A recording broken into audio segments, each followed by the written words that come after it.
çiz arş-ı kürsiyü kalem levh-i temiz Hatem-i padişah-ı layezal Malikil mülk-i celil-i zülcelal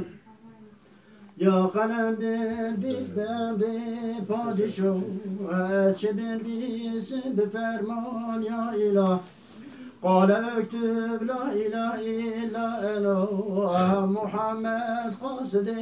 emrimine Sacidu bihiş girise salidi Serhelina god ilahi seyyidi Ezdi zalim la ilahe illa tüy Ya Muhammed hem beni ismek buyi Keşke ya sultan-ı bacudu kerem Padişah-ı sermedi god ya kalem Gerne bu ya Muhammed levhaş Milletine ne vücude tabi feş Ne tüyne cennetu nar mezin Cümle şamış bovi çekilir Mühbetahi gavtu şeyh bu evkele Mal-ı selâhi nivisi dem bedem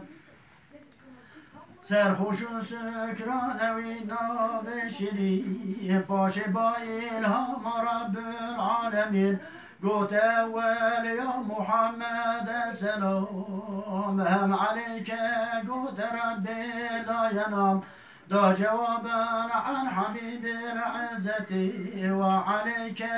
selamu rahmeti Buya sünnetle selamu radfer Cümle ahval paşegi kirne'at Ve nivisi pek ve ümmet kaç kovar Cenneti yu asiyan de biştenar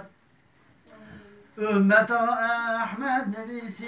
ehli nur Ümmetin müzibetin gâb gafur Cümle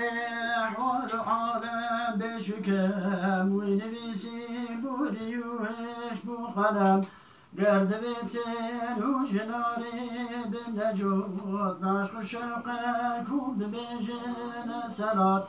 Salatullah, selamullah aleyke ya Resulallah Salatullah, selamullah aleyke ya Habiballah Salatullah, selamullah aleyke ya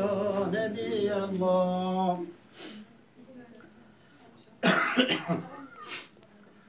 Cümle zerrat cihanda